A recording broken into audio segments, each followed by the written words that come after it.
50세가 넘어가면 누구나 노후에 대한 고민을 자동적으로 하게 됩니다. 이맘쯤이 되면 나는 노후에 혼자 살게 될까? 자식들이 나와 함께 살려고 할까?에 대해 생각할 시기입니다. 말로는 자식들에게 기대 살지 않을 것이라고 하지만 정작 몸이 아프면 자식들에게 기대게 되려는 것 또한 자연스러운 마음입니다. 하지만 자신으로 인해 자녀가 불행해질까봐 일부러 혼자 살거나 요양원으로 들어가려고 마음먹은 부모님들도 많이 계실 것입니다.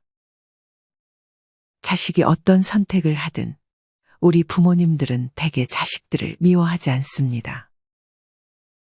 아무리 자식들이 모질게 굴어도 그보다는 자식들을 이해하고 걱정해 주려 하는 것이 부모 마음입니다. 다음은 아들 부부와 같이 살고 있는 아버지의 사연 하나를 들려드리겠습니다. 아버지는 아들에게 말했다. 얘야, 너 3만 원만 주고 가거라. 아들은 대답했다. 없어요. 80살이 넘은 아버지가 회사에 출근하는 아들에게 사정을 했건만 아들은 박정하게 거절하였다. 늙은 아버지는 이웃 노인들과 어울리다 얻어만 먹어온 소주를 한 번이라도 갚아주고 싶었다. 설거지를 하다 부자간의 대화와 시아버지의 그늘진 얼굴을 훔쳐본 며느리는 한참 무엇을 생각하더니 밖으로 달려나갔다. 한참 만에 버스를 막 타려는 남편을 불러세워 숨찬 소리로 손을 내밀었다. 여보, 돈 좀 주고 가요. 뭐하게?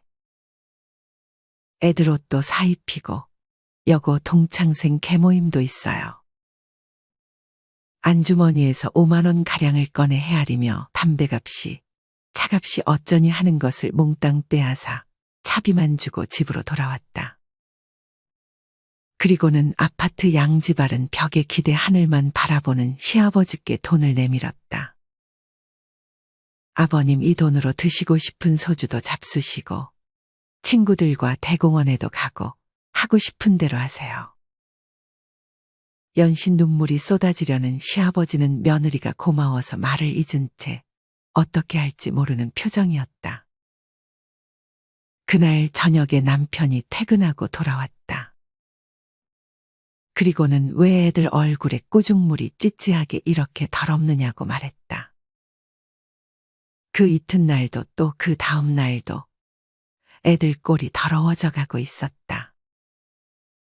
새까만 손등이며 며칠 전까지만 해도 반들해하던 애들이 거짓골로 변해갔다.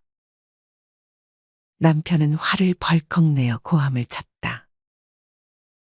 여편네가 하루 종일 뭐하길래 애들 꼴을 저렇게 만들어 놓았어. 남편의 화난 소리를 듣고 있던 아내도 화를 내어 남편에게 소리를 질렀다.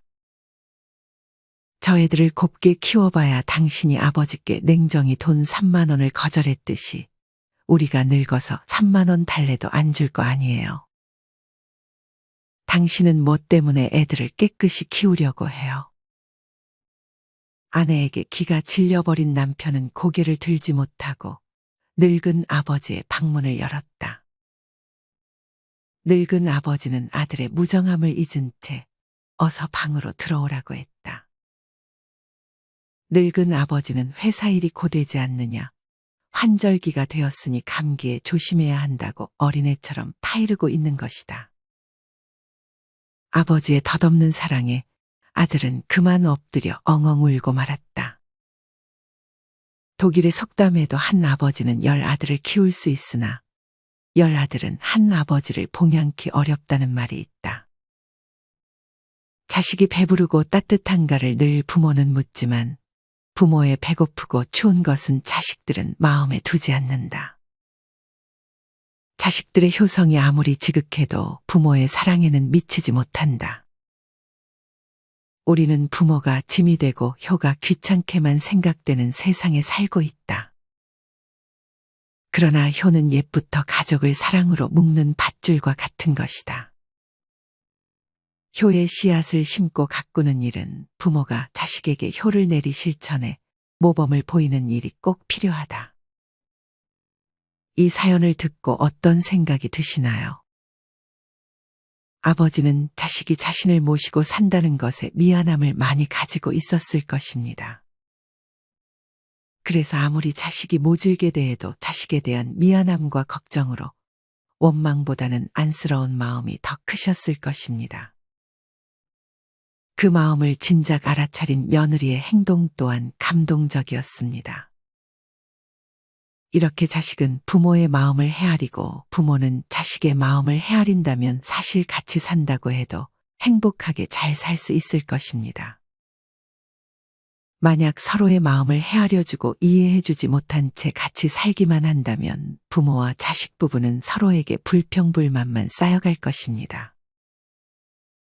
여기서는 소통이 정말 중요한 것 같습니다. 서로 지금 내가 어머니라면, 지금 내가 자식이라면, 지금 내가 며느리라면 어떤 감정일까에 대해서 생각하는 것입니다. 자식은 부모의 입장이 되어 참 자식들 부부 눈치 보느라 우리 부모님 힘드시겠다. 부모는 자식의 입장이 되어 몸도 안 좋은 나를 돌보는 것이 얼마나 힘들까 라고 서로가 이해해 주는 것입니다. 사실 특히나 부모를 모시고 살 때 대개 며느리들이 많이 반대를 할 것입니다. 며느리의 입장도 충분히 이해가 갑니다. 하지만 시어머니가 정말 며느리를 딸처럼 아껴준다면 며느리도 자기 어머니처럼 모시려고 할 수도 있습니다. 다음은 며느리와 시어머니의 감동적인 사연을 소개해 드리겠습니다. 신랑이 늦둥이라 저와 나이차가 50년 넘게 나시는 어머님. 제가 시집오고 5년 만에 치매에 걸리셔서 혼자 4년간 똥오줌 받아내고 잘 씻지도 못하고 딸내미 얼굴도 못 보고 매일 환자식 먹고 간이 침대에 쪼그려 잠들고 4년간 남편 품에 단 한 번도 잠들지 못했고 힘이 없으셔서 편을 못 놓으실 땐 제 손가락으로 파내는 일도 거의 매일이었지만 안 힘들다고 평생 이 짓 해도 좋으니 사람만 계시라고 할 수 있었던 이유는 정신이 멀쩡하셨던 그 5년간 베풀어 주신 사랑 덕분이었습니다. 제 나이 33살 먹도록 그렇게 선하고 지혜롭고 어진 일을 본 적이 없습니다. 알코올 중독으로 정신치료를 받고 계시는 아버지, 그런 아버지를 견디다 못해 제가 10살 때 집 나가서 소식 없는 친엄마, 상습절도로 경찰서 들락날락 하던 오빠, 그 밑에서 매일 맞고 울며 자란 저를 무슨 공주님인 줄 착각하는 신랑과 신랑에게 모든 이야기를 듣고는 눈물 글썽이며 한시라도 빨리 데려오고 싶다고 2천만 원짜리 통장을 내어주시며 어디 나라에서는 남의 집 귀한 딸 데리고 올 때 소 팔아, 집 팔아 지참금 주고 데려온다는데 부족하지만 받으라고 그 돈으로 하고 싶은 혼수, 사고 싶은 거 사서 시집오라 하셨던 어머님. 부모정 모르고 큰 저는 그런 어머님께 반해 신랑이 독립해 살고 있던 아파트를 일부러 처분하고 어머님 댁 들어가서 셋이 살게 되었습니다. 신랑이 10살도 되기 전에 과부가 되어 자식 5을 키우시면서도 평생을 자식들에게조차 언성 한 번 높이신 적이 없다는 어머님.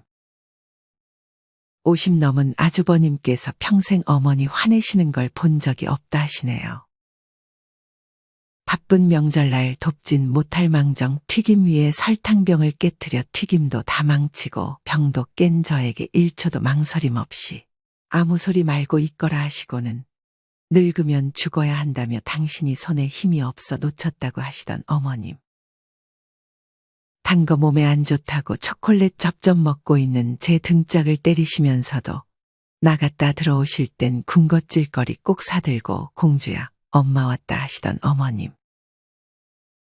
어머님과 신랑과 저 셋이 삼겹살에 소주 마시다 셋 다 술이 과했는지 안 하던 속마음 얘기하다가 자라온 서러움이 너무 많았던 저는 시어머니 앞에서 꺼이꺼이 울며 술주정을 했는데 그런 황당한 며느리를 혼내긴커녕 제 손을 잡으며 저보다 더 서럽게 우시며 얼마나 서러웠니, 얼마나 무서웠니, 처음부터 네가 내 딸로 태어났음 오죽 좋았을까.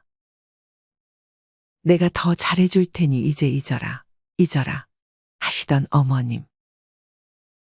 명절이나 손님 맞을 때 상 차린 거 치우려면 아직 다 안 먹었다. 방에 가 있어라 하시곤 소리 안 나게 살금살금 그릇 치우고 설거지 하시려다 저에게 들켜 서로 네가 왜 하니 어머님이 왜 하세요 신랑이 하게 됐었죠. 제가 무슨 그리 귀한 몸이라고 일 시키기 그저 아까우셔서 벌벌 떠시던 어머님.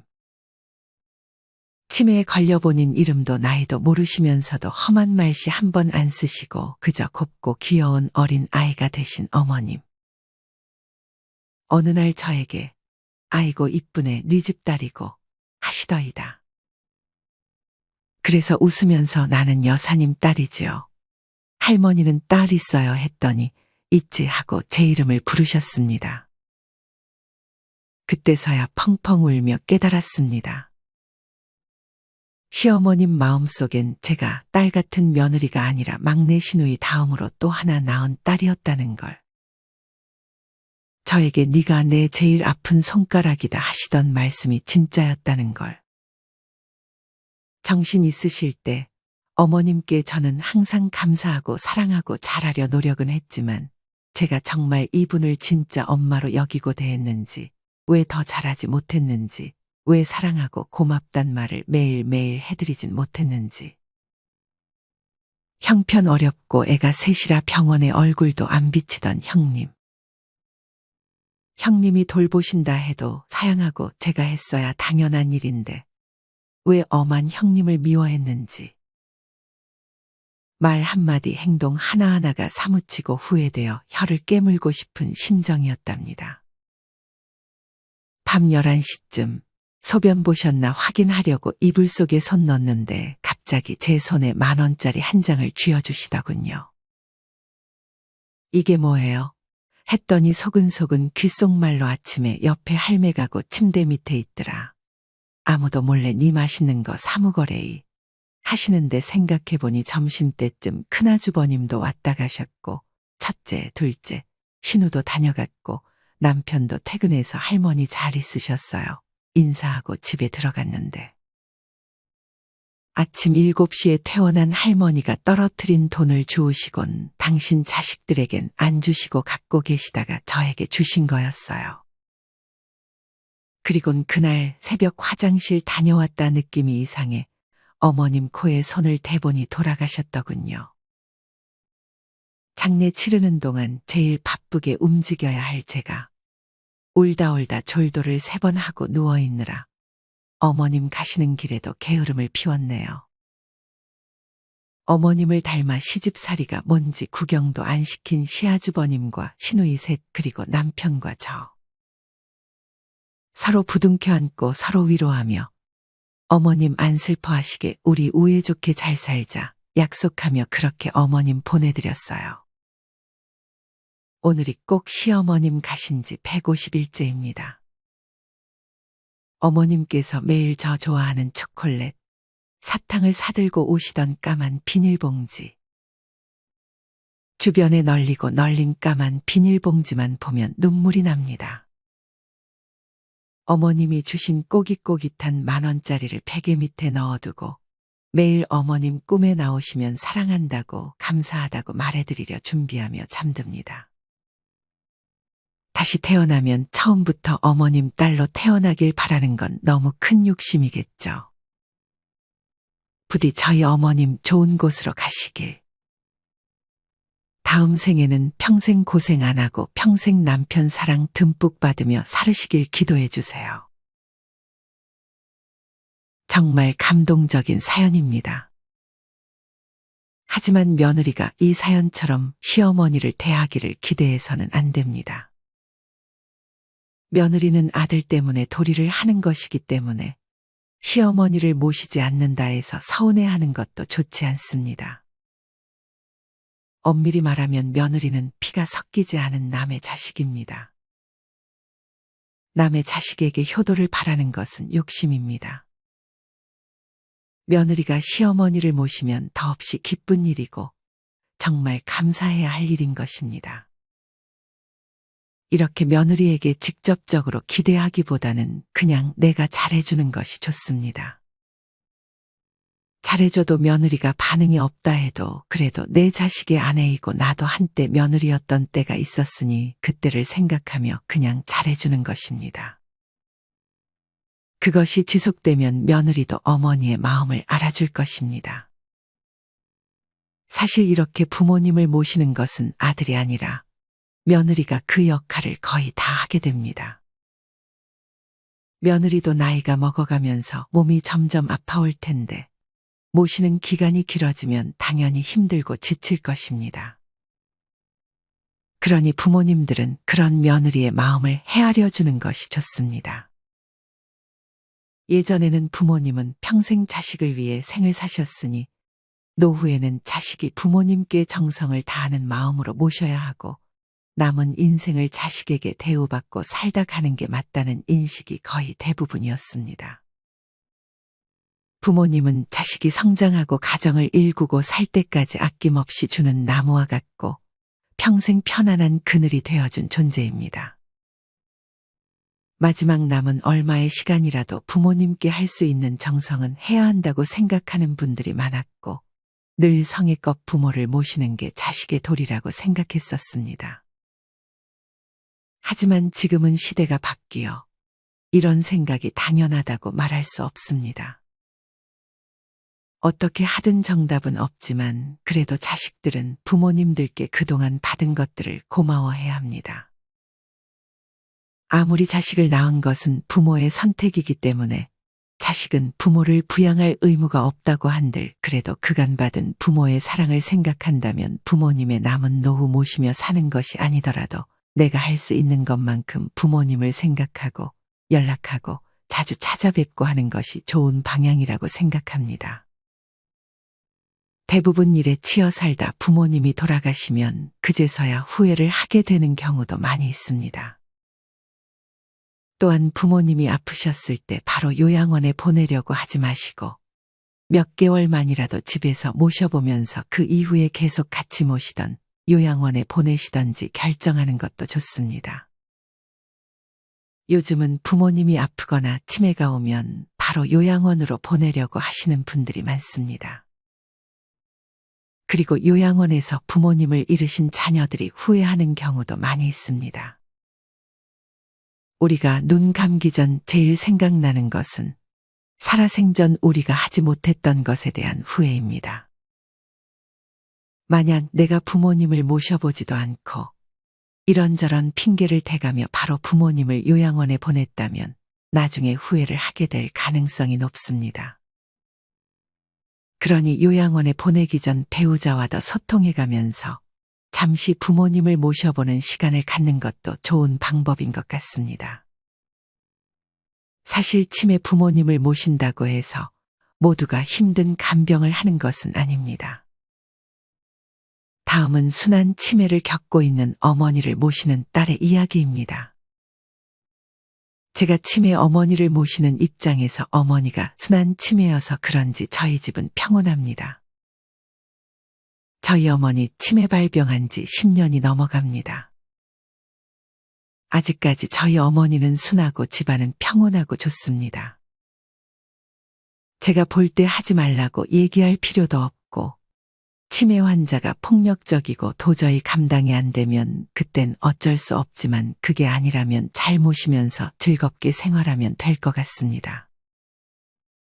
경험자인 제 입장에서 부모가 치매가 오면 물건을 어디에 넣었는지 몰라서 헤매고 집 밖을 나가려고 하고 3, 4년 동안은 힘들지만 이 기간을 잘 넘기면 치매여도 본인의 기억이 사라짐에 대한 혼란이 사라지면서 같이 지내기 좋은 성품으로 바뀝니다. 저희 집은 그랬습니다. 제가 생각해도 저희 어머니와 지낸 시절에 후회 없고 좋은 기억이 가득합니다. 특히나 치매 어르신들과 의사소통을 할 때는 다음을 기억해야 합니다. 첫째, 재촉하지 않는 것입니다. 어르신이 원하는 것을 생각하고 설명할 시간을 주어야 합니다. 둘째, 듣고 있다는 것을 알려주는 것입니다. 몸짓이나 말로 반응하며 말하기를 격려합니다. 셋째, 알아들었다고 해서 말을 끊지 않는 것입니다. 말이 다 끝나기 전에 미리 판단하여 중단시키지 않습니다. 넷째, 부정의 표현을 줄이는 것입니다. 안 돼요, 하지 마세요 보다는 이렇게 해보세요라고 표현을 바꾸어 봅니다. 다섯째, 긍정을 유도하도록 합니다. 산책할까요? 는 거절을 유도하기 쉬움으로 산책해요. 라는 말로 긍정을 이끌어냅니다. 여섯째, 당연한 것이라도 선택하게 하는 대화문을 건네는 것입니다. 선택하기 바라는 것을 후자에게 묻도록 합니다. 검정 옷이 좋아요. 노란 옷이 좋아요. 라고 말이죠. 일곱째, 치매 어르신에게 여러 가지를 물으면 압도당하는 느낌이 들며 혼란스러울 수 있습니다. 여덟째, 이유가 궁금할 때는 구체적으로 묻습니다.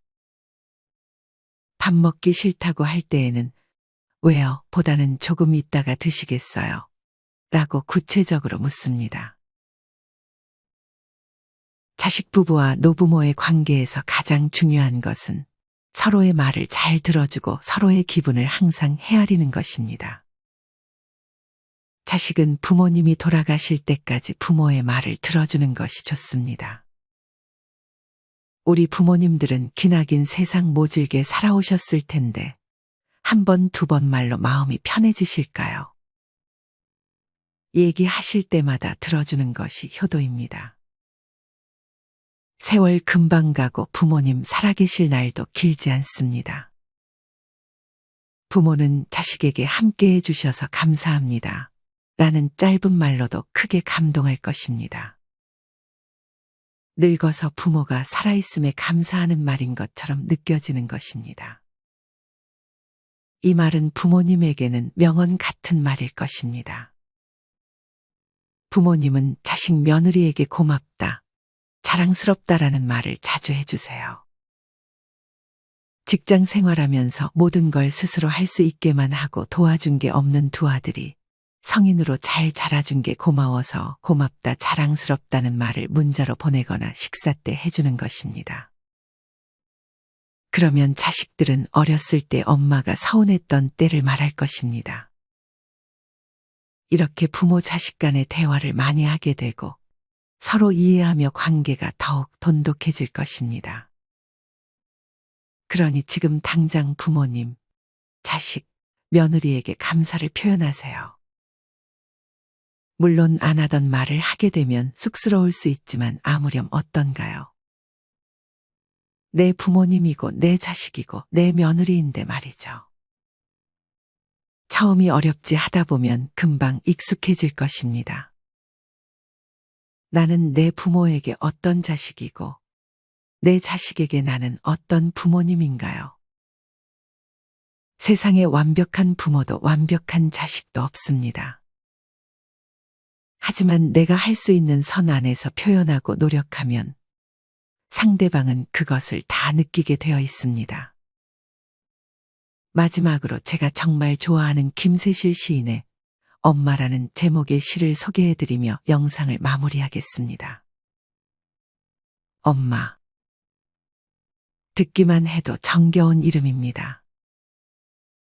엄마는 자식에게 조건 없는 사랑을, 식지 않는 사랑을, 마르지 않는 사랑을 줍니다. 엄마는 나의 온 세상입니다. 빛입니다. 햇살입니다. 고향입니다.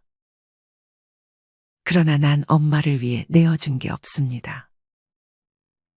때때로 엄마 눈에 깊은 눈물 고이게 하고 엄마 언제나 불러도 샘솟는 샘물입니다. 맑은 옹달샘입니다.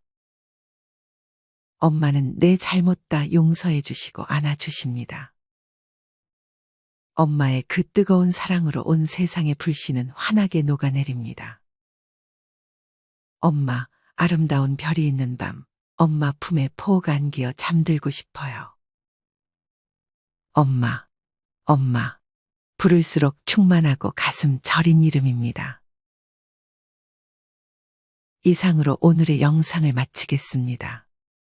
부모와 자식 간의 사랑이 넘치는 노후, 행복한 노후를 보내시기를 인생지혜가 진심으로 응원합니다. 다음에 더 좋은 영상으로 찾아뵙겠습니다. 감사합니다.